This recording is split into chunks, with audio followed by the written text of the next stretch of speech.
अस्सलाम वालेकुम रहमतुल्लाहि व बरकातुहू। दोस्तों कैसे हैं आप? उम्मीद है कि आप खैरियत से होंगे और आपके बर्ड्स भी खैर आफियत से होंगे। अल्लाह ताला आपके और हमारे बर्ड्स में बरकत अता फरमाए। अल्लाह ताला आपके और हमारे बर्ड्स को नज़र बद से महफूज रखे। दोस्तों एक दोस्त ने सवाल किया है, मैंने उनसे पूछा आपका नाम भी ले लूँ, तो उन्होंने कहा नाम भी ले लें। लाहौर के हैं, हाफिज़ यासिर ख़ान हैं या क्या हैं। तो हाफिज़ यासिर ने यह सवाल किया है कि भाई मैं कॉलोनी बनाना चाहता हूँ। 1 बाई 1 मैंने लगाए हुए थे, अब मेरे पास टाइम कम होता है तो मैं कॉलोनी बनाना चाहता हूँ। क्या मैं इन सारे पेयर्स को कॉलोनी में छोड़ दूँगा तो ये ब्रीड करेंगे या नहीं? ये उनका है सवाल। ठीक है दोस्तों, बहुत सारे दोस्त मेरे वीडियोस देखते हैं और जो नए दोस्त हैं उनसे दरख्वास्त है कि चैनल को सब्सक्राइब कर लें, बेल आइकन को दबा दें। इंशाल्लाह पूरी उम्मीद वीडियोस आपको मिलती रहेंगी।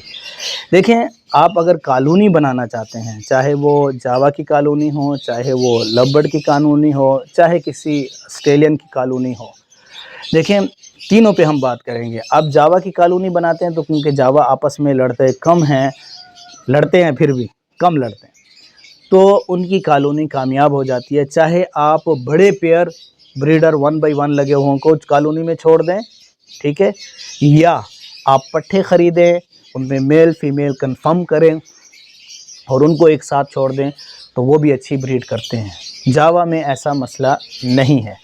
यासिर भाई ने ये तीनों सवाल किए थे, हाफिज़ यासिर ने तीनों सवाल किए थे, जावा का भी, ऑस्ट्रेलियन का भी और लव बर्ड का भी। खैर, तो अगर आप जावा की करते हैं तो जावा में इतनी लड़ाई नहीं होती, तो जावा की कॉलोनी 1 बाई 1 को आप तोड़ कर कॉलोनी में ले आएँ, फिर भी वो अच्छी ब्रीड करते हैं, कम लड़ते हैं। और अगर आप पट्ठों में से पट्ठे उसमें एक साथ छोड़ते हैं और फिर वो बड़े हो जाते हैं, उनमें मेल फीमेल तादाद में आप बराबर करके छोड़ देते हैं, तो वो आपस में पेयर बन जाते हैं और फिर उन पेयरों से आप अच्छी ब्रीड ले सकते हैं। ठीक है, ऑस्ट्रेलियन के अंदर भी काफ़ी लड़ाई होती है, अच्छी खासी लड़ाई होती है। लेकिन अगर आप ऑस्ट्रेलियन में भी बड़े पेयर की जगह आप पट्ठे छोड़ते हैं, छोटे छोटे पट्ठे आपने लिए, उनमें जब वो आहिस्ता आहिस्ता बढ़ने लगे तो पता चला कि किसकी नाक जो है वो ब्लू हो गई है, किसकी नहीं हुई। जो ब्लू हो गया वो मेल है, जो नहीं हुई वो फीमेल है। तो इस तरीके से आपने पहचान कर फिर इनके पेयर बना देते हैं कि यानी कि 5 दाने वो हैं तो 5 वो हैं, तो चलो 10 हो गए, आपस में ख़ुद पेयरिंग कर लेंगे। तो इस तरह आपने कॉलोनी बनाई तो वो ब्रीडर के बनिस्बत, यानी कि ब्रीडर के बनिस्बत कम लड़ते हैं। अगर आपने ब्रीडर 1 बाई 1 लगे हुए थे ऑस्ट्रेलियन, उनको आपने उठाया और एक कॉलोनी में डाल दिया, अब चाहते हैं कि कॉलोनी में उनसे ब्रीड लें, तो अच्छी ब्रीड नहीं आएगी। वो बहुत ज़्यादा आपस में लड़ते हैं, ये मेरा अपना तजर्बा है, बहुत ज़्यादा लड़ते हैं। ठीक है, और वो अच्छी ब्रीड भी नहीं करते, एक दूसरे के हंडियों में घुस जाते हैं, मेल एक दूसरे को मारते हैं। और एक बात यहाँ खुसूसी नोट कीजिएगा, जो मेरा तजर्बा है, जब दाना ख़त्म हो जाए तो फिर ऑस्ट्रेलियन बहुत ज़्यादा लड़ते हैं आपस में। तो आपने ऑस्ट्रेलियन की अगर कॉलोनी बनाई है, चाहे वो पट्ठों की बनाई हो चाहे ब्रीडर की बनाई हो, आप उसमें दाना इतना डालें कि वो दाना पूरा हो उनका। कम दाना डालेंगे तो उनकी आपस में लड़ाई ज़्यादा होगी। खैर, तो पट्ठों की अगर आप ऑस्ट्रेलियन में पट्ठों की कॉलोनी बनाते हैं तो वो बहुत अच्छी होती है, उसमें लड़ाई कम होती है और अच्छी ब्रीड आती है उसमें। और ठीक है, और एक बात इजाफी भी बताता जाऊं, देखें जब भी आप कॉलोनी लगाएं तो साइजिंग का ख्याल करें, चाहे वो ऑस्ट्रेलियन में हो चाहे वो आपके जावा में हो, आपने साइजिंग करनी है। अगर आप साइजिंग नहीं करेंगे तो छोटे बच्चे मर जाएंगे बड़ों के नीचे दब के, तो इसलिए आपने साइजिंग ज़रूर करनी है, नंबर 1। अच्छा, अगर आप बड़े लगाते हैं तो बड़ों का मशवरा मैं नहीं दूंगा, क्योंकि मैं कई मरतबा मार खा चुका, कई बर्ड्स मरवा चुका। ठीक है, तजर्बा हुआ कि बड़े ब्रीडर पेयर ऑस्ट्रेलियन के अगर कहीं 1 बाई 1 लगे हुए हैं और उनको मैं कॉलोनी में छोड़ूंगा तो ब्रीड नहीं करेंगे। अब आ जाते हैं लव बर्ड की तरफ। लव बर्ड का मेरे पास 20 पेयर लगे हुए हैं मुख्तलिफ़ किस्म के, और मैंने उनको जो है वो एक कॉलोनी में छोड़ दिया। तो आपको अच्छी ब्रीड आएगी नहीं, तजर्बा कर लें, नहीं आएगी ब्रीड अच्छी। क्यों कि हर पेयर अलग ज़िंदगी गुजार चुका है, अलग ब्रीड कर चुका है, अलग अंडे बच्चे दे चुका है।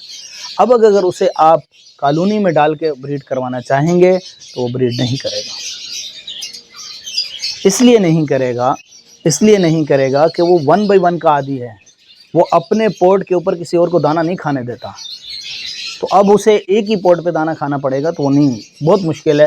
بہت کم کالونی ایسی چلتی ہے جو آپ نے دائیں سے لیا، بائیں سے لیا، آگے سے لیا، پیچھے سے لیا، سارے برڈ کو آپ نے پیئر اکٹھے کر لیے اور ان کو ایک کالونی میں چھوڑ دیا اور آپ کہہ رہے ہیں اچھی بریڈ آئے گی، نہیں آئے گی۔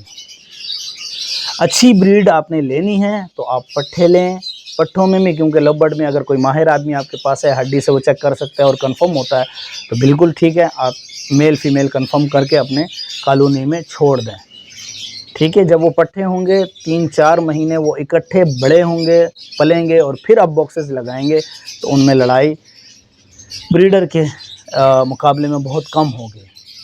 تو یہ ہمارے دوست حافظ یاسر نے یہ سوال کیا، تو تینوں میں سوال کیا تو اس کا یہ جواب ہے کہ آپ اگر کالونی لگانا چاہتے ہیں تو آپ کو کالونی کے لیے پٹھے بہتر ہیں، چاہے جاوا ہو، چاہے آسٹریلین ہو، چاہے لبرڈ ہو۔ آپ پٹھے لے کے جب ڈالیں گے تو وہ ایک دوسرے سے مانوس ہوں گے، ایک دوسرے کے چہرے دیکھیں گے، ایک دوسرے باکس لگنے سے پہلے، ہنڈیا لگنے سے پہلے وہ ایک دوسرے کو اچھی طرح دیکھ چکے ہوں گے، لہٰذا اب ان میں لڑائی کم ہوگی، ایک دوسرے کے خانے میں وہ نہیں گھسیں گے، ایک دوسرے کے ہنڈیا میں نہیں گھسیں گے، ٹھیک ہے۔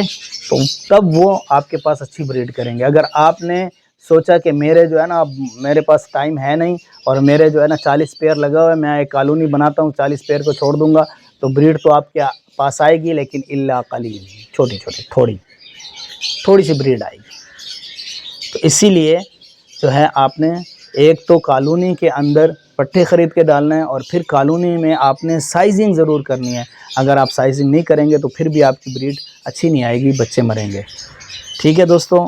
تو رحمت اللہ میمن کو اجازت دیجیے گا، پھر انشاءاللہ ایک پر امید ویڈیو کے ساتھ حاضر ہوں گے۔ چینل کو ضرور سبسکرائب کر لیں، انشاءاللہ نیکسٹ ویڈیو میں پھر ملاقات ہوگی۔ اللہ حافظ۔